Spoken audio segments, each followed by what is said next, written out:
तो ये हो गया दिन भर का रिवीजन। अब पाठशाला की पहली क्लास, सड़क पर साधु संत, पीएम मोदी के टेबल पर यूनिस की फाइल।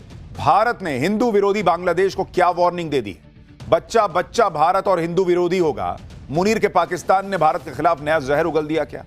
एक दो नहीं, हिंदुओं के खिलाफ 2900 वारदातें। बांग्लादेश के कट्टरपंथियों का खौफनाक चेहरा कैसे सामने आ गया है, आज आपको देखना चाहिए। देखिए, पिछले कई दिनों से बांग्लादेश में जो बवाल हो रहा है, उसमें आज की सबसे बड़ी खबर यही है कि नरेंद्र मोदी के पास मोहम्मद यूनुस और कट्टरपंथियों की पूरी फाइल पहुंच चुकी है और आज बांग्लादेश को वार्निंग भी दे दी गई। क्योंकि आप यह भी देखिए कि बांग्लादेश में हिंदुओं के खिलाफ जो हो रहा है, उसके खिलाफ भारत में भयंकर गुस्सा बढ़ता जा रहा है। आज हजारों साधु संत सड़क पर उतर आए, हर जगह भगवा ही भगवा दिख रहा था। ऐसे गुस्से के बीच भारत ने आज बांग्लादेश को क्या वार्निंग दी है, आज आपको विस्तार से बताऊंगा। यह भी बताऊंगा कि भारत की इस वार्निंग के बीच बांग्लादेश में खुद कट्टरपंथी कैसे अपनी कब्र खोदने में जुट गए, कैसे आज ढाका में भारत विरोधी प्रदर्शन हुए और भारत विरोधी उकसाऊ बयान दिए गए। इतना होने के बाद भी आपको यह भी बताऊंगा कि कैसे भारत से पिटाई भूल चुके पाकिस्तान के नेता भी बांग्लादेश के लिए भारत के खिलाफ जहर उगल रहे हैं। बांग्लादेश और पाकिस्तान में यह जो हलचल मची है, उस बीच चीन क्या कर रहा है? भारत को लेकर अमेरिका ने चीन पर क्या खुलासा कर दिया है? भारत के बारे में अमेरिका से चीन पर कौन सी रिपोर्ट आ गई है जिससे चीन तिलमिलाया हुआ है, आज आपको यह भी देखना चाहिए। लेकिन पहले आप यह देखिए कि चीन पीठ पीछे कोई खेल कर भी रहा है या अमेरिका भारत को उकसा रहा है ताकि चीन, भारत और रूस साथ ना आए।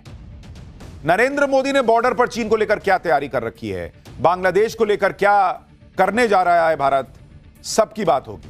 लेकिन जो हो रहा है पहले उसकी एक झलक देखिए।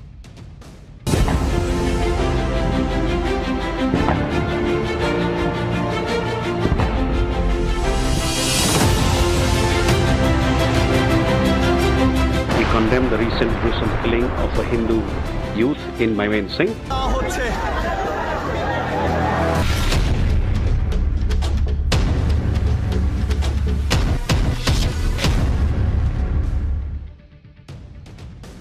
प्रधानमंत्री मोदी ने कैसे बांग्लादेश को वार्निंग दे दी है, कैसे यूनिस की फाइल खुली है, सब बताऊं। उससे पहले भारत में कैसे बांग्लादेश के खिलाफ गुस्सा बढ़ता जा रहा है, आज पहले वो देखिए। 10 दिन के अंदर बांग्लादेश में एक और हिंदू युवक को पीट कर मार डाला गया। बांग्लादेश में हिंदुओं पर अत्याचार रोके नहीं रुक रहा। आज बांग्लादेश के हिंदुओं के समर्थन में कोलकाता में सड़क पर साधु संत उतर आए। जरा देखिए वहां पर कैसे भगवा दिख रहा था और साधु संतों ने उतरकर वहां पर प्रदर्शन किया है हिंदुओं के लिए।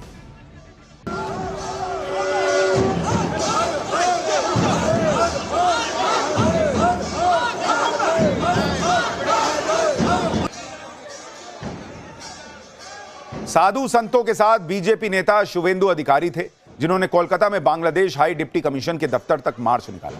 शुवेंदु अधिकारी ने मार्च निकालते हुए कहा कि वो आज बांग्लादेश के डिप्टी हाई कमीशन के लोगों से मिलकर ही जाएंगे, नहीं तो 5 लाख साधु यहीं धरने पर बैठ जाएं। सुनिए बीजेपी नेता ने क्या कहा। 1000 साधु मठ मंदिर से निकल के आया है। ये दीपू दास जो होता हुआ उसका खिलाफ, और बांग्लादेश में डेली हिंदू निर्यातन बंद करो। आज डिप्टी हाई कमिश्नर 4 दिन से लड़ाई चल रहा है। मिलने के लिए उन्होंने बताया हम लोग, मैं और 5 साधु अंदर जाऊंगा, बात करके आऊंगा। नहीं तो जो गंगासागर मेला में यहाँ 5 लाख साधु आएगा, सब साधु यहाँ आकर बैठ जाएगा। बीजेपी नेता कह रहे हैं 5 लाख साधु संत बैठ जाएंगे बांग्लादेश के हिंदुओं के समर्थन में, कि हिंदुओं के साथ बांग्लादेश में जो हो रहा है उसको बंद करो। शुवेंदु अधिकारी की वार्निंग के बाद बांग्लादेश के डिप्टी हाई कमिश्नर के दफ्तर के दरवाजे तक खुल गए। शुवेंदु अधिकारी ने बांग्लादेश के अधिकारियों से मुलाकात की, उनके सामने दीपू दास की हत्या का मुद्दा उठाया। शुवेंदु अधिकारी ने बताया कि बांग्लादेश के अधिकारियों ने उन्हें भरोसा दिया कि दीपू दास को न्याय मिलेगा। शुवेंदु अधिकारी ने कहा कि अगर यह अत्याचार ऐसे ही चलता रहा तो साधु संत फिर सड़क पर उतरेंगे। भारत में जिस तरह से हिंदू सड़क पर उतरकर बांग्लादेश के हिंदुओं के समर्थन में नारे लगा रहे हैं, प्रदर्शन कर रहे हैं, उससे बांग्लादेश के हिंदुओं को भी नई हिम्मत मिली है, उनका हौसला बढ़ा।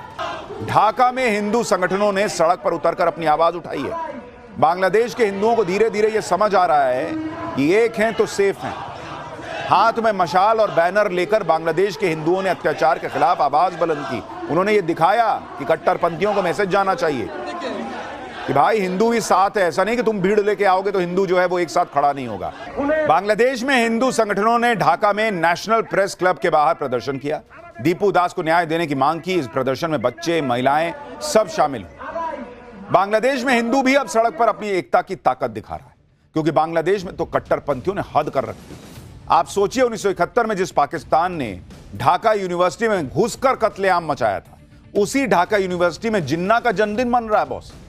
एकदम इनका ब्रेन वॉश हो गया इन कट्टरपंथियों का, इनको पाकिस्तान अपना लग रहा है। जिन्ना का पोस्टर लगा रहे हैं ये लोग, जिन्ना को याद कर रहे हैं, उसको श्रद्धांजलि दे रहे हैं।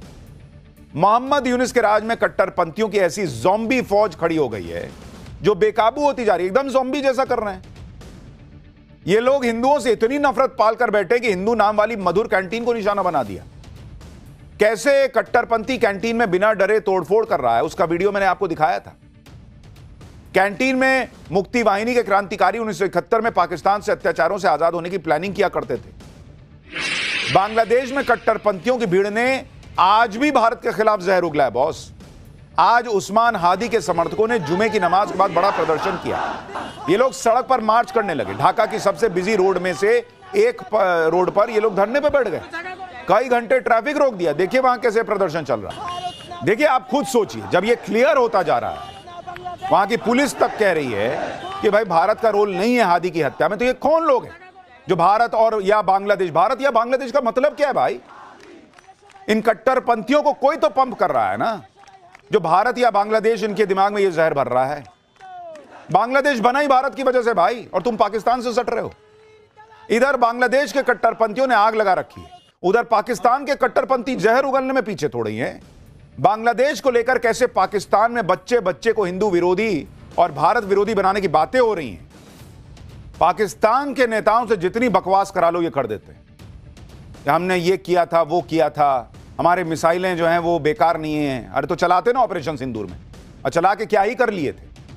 तुमसे तालिबान की फौज नहीं संभल रही, ये भारत को मैसेज दे रहे हैं कि हम ये कर देंगे, हम वो कर देंगे।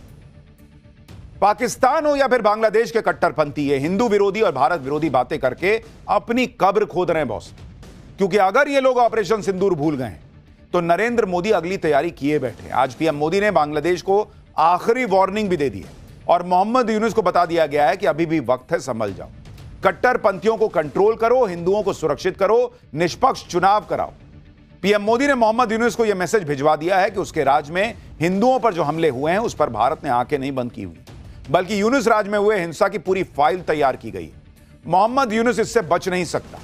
भारत ने मोहम्मद यूनुस के राज में जो हिंसा हो रही है उसका डेटा दुनिया के सामने रखा है। भारत ने बताया कि मोहम्मद यूनुस की अंतरिम सरकार में पिछले करीब 1.5 साल में अल्पसंख्यकों के खिलाफ 2900 वारदातें हो चुकी हैं। इसमें हत्या, आगजनी, जमीन हड़पने से जुड़ी घटनाएं शामिल हैं। भारत ने साफ कहा है कि बांग्लादेश इन घटनाओं को मीडिया की गलत रिपोर्टिंग या राजनीतिक हिंसा कहकर खारिज नहीं कर सकता। विदेश मंत्रालय की तरफ से कहा गया है कि भारत की बांग्लादेश के हालात पर पूरी नजर है।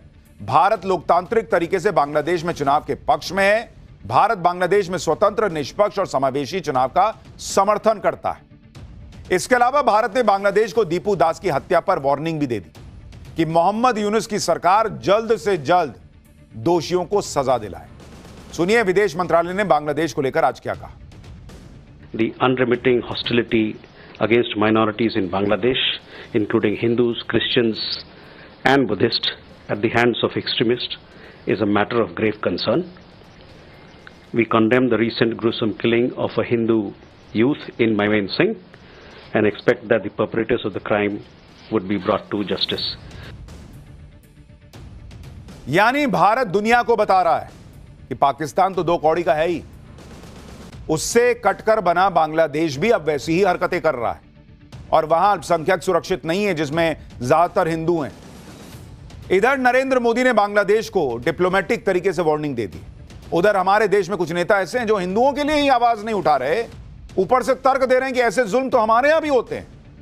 ये लोग वही भाषा बोल रहे हैं जो बांग्लादेश के एजेंडे को सूट करता है। जब पूरे भारत में हिंदुओं के लिए आवाज उठ रही है जिससे बांग्लादेश के हिंदुओं को हिम्मत मिल रही है, उस वक्त हमारे यहां कुछ नेता भारत को लिंचिस्तान बता रहे हैं। ओडिशा में एक मुस्लिम शख्स की भीड़ ने हत्या कर दी। इस पर महबूबा मुफ्ती की बेटी इल्तिजा मुफ्ती ने भारत को लिंचिस्तान बता दिया।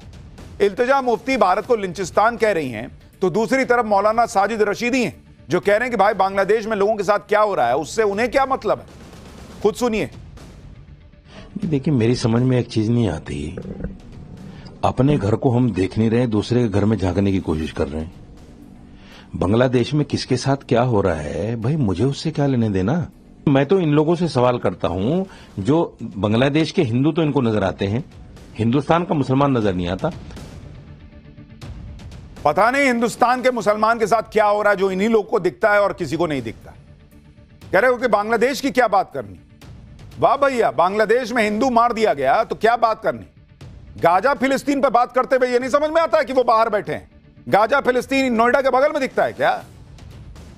आज ये इकोसिस्टम जो गाजा फिलिस्तीन पे छाती पीट लेता है वो कह रहा है कि बांग्लादेश के हिंदुओं की बात मत करो क्योंकि वहां कट्टरपंथियों ने मार दिया उसको। लेकिन भारत का हिंदू जवाब दे रहा है, साधु संत सड़क पर हैं, आम हिंदू सड़क पर है और बाबा बागेश्वर भी ऐसे लोगों को तगड़ा जवाब दे रहे हैं।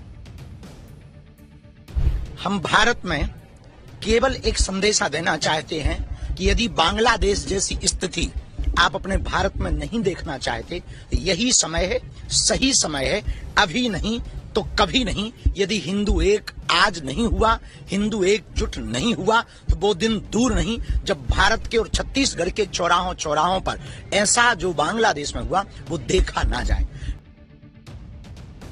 एक तरफ तो भारत के लिए बांग्लादेश के कट्टरपंथी एक चुनौती बन रहा है, लेकिन इस वक्त जब भारत की नजरें बांग्लादेश में मचे बवाल, पाकिस्तान के खेल पर हैं, उसी वक्त चीन को लेकर एक ऐसी रिपोर्ट आई है जिसने अलग खलबली मचा रखी है। चीन को लेकर यह रिपोर्ट अमेरिका से आई और इसमें भारत के पीठ पीछे चीन के खेल के बारे में 5 खुलासे किए हैं जो अमेरिका ने किए। अमेरिका कह रहा है इस रिपोर्ट में, पहला खुलासा कि चीन इस कोशिश में है कि भारत और अमेरिका के रिश्ते अच्छे ना हो।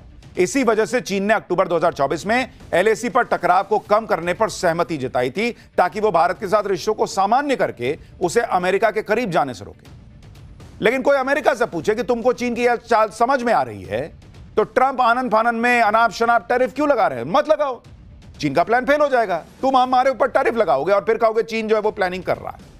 हालांकि भारत को अभी भी चीन के इरादों को लेकर शक है, यह अमेरिका कह रहा है। दूसरा खुलासा अमेरिका की रिपोर्ट में यह है कि चीन एक तरफ भारत के साथ वास्तविक नियंत्रण रेखा यानी लाइन ऑफ एक्चुअल कंट्रोल पर तनाव कम करने की कोशिश कर रहा है, वहीं दूसरी तरफ पाकिस्तान के साथ सैन्य सहयोग बढ़ा रहा है। तो वैसे तो मुनीर को तुम भी बिरयानी खिला रहे हो ट्रंप, तो अमेरिका भी भारत के खिलाफ साजिश कर रहा है, ये मान लो फिर। तीसरा खुलासा, चीन पाकिस्तान से लेकर बांग्लादेश में अपना मिलिट्री बेस बनाना चाहता है। इसके अलावा चीन कुल 21 देशों में मिलिट्री बेस बनाना चाहता है। तो वो तो तुम भी बनाए बैठे हो पाकिस्तान के अंदर, अमेरिका वालों लोगों, तुमने कौन सा छोड़ा हुआ है। चौथा खुलासा, अमेरिका का दावा है कि चीन अरुणाचल प्रदेश को हड़पने की साजिश रच रहा है, वो उसे लेकर बहुत गंभीर है। चीन ने अरुणाचल प्रदेश पर अपने दावों को ताइवान के साथ अपने कोर इंटरेस्ट में शामिल किया है। रिपोर्ट में कहा गया है कि पूर्वोत्तर का यह राज्य भारत और चीन के संबंधों में एक बड़ा फ्लैश पॉइंट बन सकता है। तो भाई उसका जो एजेंडा है रहने दो। भारत का क्लियर हिसाब है, अरुणाचल प्रदेश भारत का हिस्सा है, था, है और रहेगा। इसमें क्या अलग बात है। पांचवा खुलासा, चीन खुद को महाशक्ति बनाने में लगा है, ऐसी शक्ति जिसकी सेना दुनिया में कहीं भी लड़ने और जीतने में सक्षम हो। तो बनाने दो। अमेरिका नहीं बना रहा है क्या? रशिया नहीं बनाता है क्या अपनी सेना को मजबूत? हम नहीं बना रहे हैं क्या? इसलिए अमेरिका की इस रिपोर्ट को लेकर सवाल खड़े हो रहे हैं कि वाकई चीन भारत के खिलाफ कुछ बड़ा षड्यंत्र रच रहा है या ट्रंप खाली पिन मार रहे हैं कि कहीं भारत, चाइना, रशिया साथ ना आ जाए। अमेरिका ने चीन को लेकर जो रिपोर्ट छापी है उस पर चीन भड़क गया। चीन ने इस रिपोर्ट को खारिज कर दिया। चीन कह रहा कि भारत से अच्छे संबंध हैं, अमेरिका भड़काने का काम ना करे। चीन के विदेश मंत्रालय की तरफ से कहा गया है कि भारत चीन संबंध सही डायरेक्शन में जा रहे हैं और इसमें कोई तीसरा देश दखल ना दे। चीन ने अमेरिकी रिपोर्ट को तथ्यहीन, बढ़ा चढ़ाकर पेश करने वाला बताया। चीन के विदेश मंत्रालय ने कहा है कि बीजिंग नई दिल्ली के साथ अपने संबंधों को रणनीतिक ऊंचाई और दीर्घकालिक परिप्रेक्ष्य से देखता और संभालता है। इसके अलावा चीन के रक्षा मंत्रालय ने भी अमेरिका की रिपोर्ट को खारिज करते हुए कहा कि अमेरिका की रिपोर्ट चीन के बारे में गलत धारणाओं और भू राजनीतिक पूर्वाग्रहों से भरी हुई है जो अंतर्राष्ट्रीय समुदाय को गुमराह करने के लिए तथाकथित चीनी सैन्य खतरे को बढ़ा चढ़ाकर पेश करती है। देखिए, चीन जो है वो धोखा देता है, ये किसी से छुपा थोड़ी है। नरेंद्र मोदी भी जब अमेरिका को देख रहे हैं कि अमेरिका क्या तमाशा कर रहा है, तो अगर रशिया के साथ मिलकर भारत, रशिया और चीन की तिकड़ी बना रहे हैं, तो ऐसा थोड़ी कि अंधा विश्वास कर ले रहे हैं चीन पे। भारत बहुत फूक फूक के कदम रख रहा है।